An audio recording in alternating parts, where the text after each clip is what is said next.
In this video, I'm going to show you how to create this glass morphism effect in DaVinci Resolve. Now, this is a basic tutorial of how you can achieve a glass effect in DaVinci, but you can use this and try out an experiment and create something new based on what I'm going to show you in this video. So with that being said, let's go ahead and get started. Now over here, you can just create any timeline, any settings that you want. The main thing is that we're going to use this Fusion composition. So let's drag this in and head over to the Fusion page. Now over here, I'm going to add in this background, connect this with the media out. Now over here in the color, I'm going to change the color to this color code. And now let's go ahead and while this background is selected, click on this merge. And from here, we're going to create three different shapes, which are going to be ellipses. Now, of course, you can do it with the rectangle as well, but in this video, I'm going to do it with the ellipses. So with this one, what I'm going to do is I'm going to use the S ellipses. So press Control space on the keyboard and search for S ellipse. So this is the S ellipse that we're going to use. Now, once you have this selected, also go ahead and press Control space once again and search for S merge. And then once again, press Control space while you have this S merge selected and press for S render. So S render, we need this to connect it with the merge. And this is the shape that we will get. Now, the thing about this S ellipse is that we can create multiple S ellipses and connect them with the merge one. And the reason why we're doing this is so that we don't have to create this background and this ellipse again and again. This is what I've been doing a lot of times in my videos, but this is a better way to do these shapes when you just have to create a simple shape. You don't need a gradient or something. Of course, you can use gradient as well. The thing is that you can use the color within this. So over here, if you go over to styles, you can go ahead and change the color to any color that you want. So right now, what I'm going to do is I'm going to just come back to the controls, and from here, right click on width, click on expression, connect this with the height, and now we can resize this. So let's just move this somewhere around here. And now let's go over to style, and from here, I'm just going to paste in this color code. All right. So what we can do is we can just simply copy this, Control C, and then unselect and paste by Control V. So this is the second ellipse, and we can do this again for the third ellipse as well. So we're going to use three different ellipses, but of course you can use more than three if you want. And of course, like I said, you can use as rectangle as well. So right now, let's just connect this ellipse right here and this one as well. And now you can just select this and move this around. For example, right here, and then this one right here. And you can also decrease the size for them. So something like this. So now let's change the color for them as well. So right here, let's go over to this ellipse. In the style, I'm going to change it to this color code. And finally, for this one, we can go ahead and select this and change it to this color code. So right here, we can see we have our shapes done. And now what we need to do is right here underneath this S renderer. So make sure you have this S renderer selected. Press Control space and search for Gaussian blur. So right here, we're just going to change this strength all the way to 1. And this is the kind of effect that you will get. All right. So you can already see that we have this sort of a gradient background. So now we need to add a glass in front of it where we will add our text. All right. So while you have this merge 1 selected, click on this merge again, and we have this merge 2.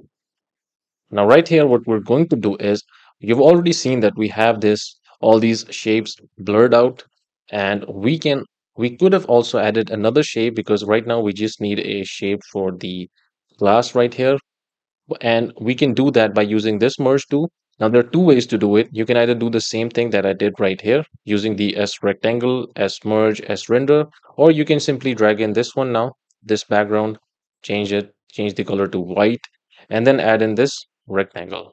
So the reason I'm doing it this way is because we don't need multiple shapes, and this is a good way to add multiple shapes when you use the S ellipses, S rectangles, because it gives you this merge and it also allows you the opportunity to add the color right there in this node.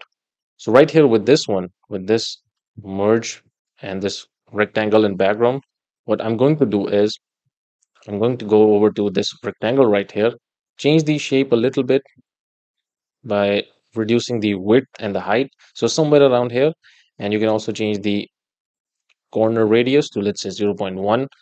And now what we're going to do is, while you have this background selected, press Control Space and search for film grain. So right here, you will notice that this will just add in this film grain. And what we need to do is just select this time lock, and we can just leave it at the default settings. You can, of course, play around with this, but this is just to add a little more texture to it. And right here in the merge to, you can go ahead and change the blend from here. So if you change the blend, you will notice that we get this glass effect. So it depends on you, the kind of blend that you need to do.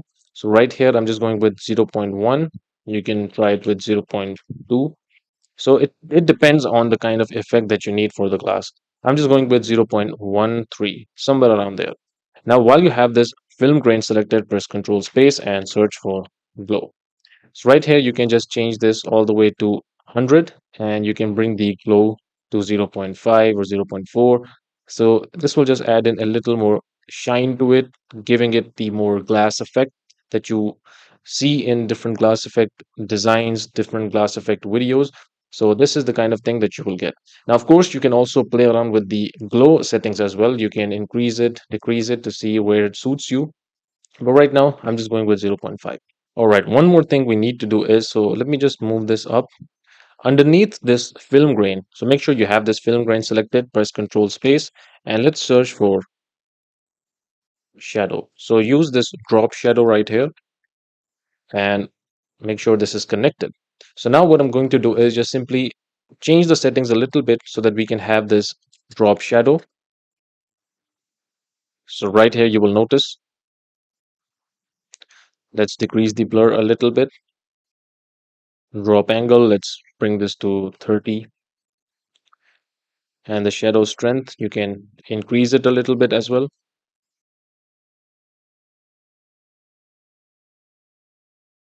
All right, so these are the settings that I'm going with. Now, final thing is to just add in your text. Connect this with this merge right here. And let's type in glass effect. And the font that I'm using for this is this modern number 20.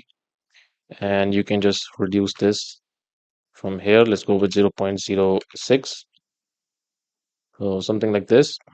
Now, finally, you can do some animations for this. So what I'm going to do is, first of all, let's go right here with this ellipse. And what we can do is just simply go over to this opacity and we're going to change it. So for example, right here at 10, we're going to bring this in so we can create a keyframe at opacity. And we can also create a keyframe right here at the X offset, the Y offset to move this around a little bit. So let's go over to 0. And from here, let's change the opacity to 0 as well. And also let's go ahead and change the X offset and the Y offset a little bit. So if we play this, this is how it looks.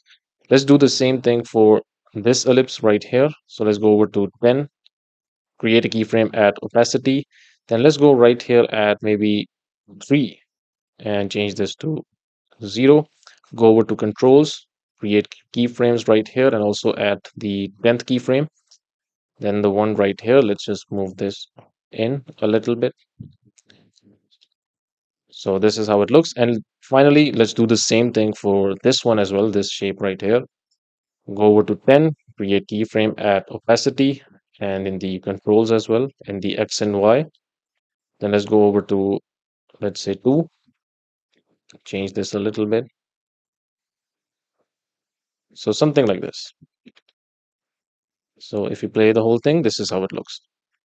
Now the next thing is to animate this glass itself as well. So let's go over to the rectangle right here at 5. The fifth frame, let's go ahead, create keyframes at width and the height. And also let's go over at maybe, let's say 20.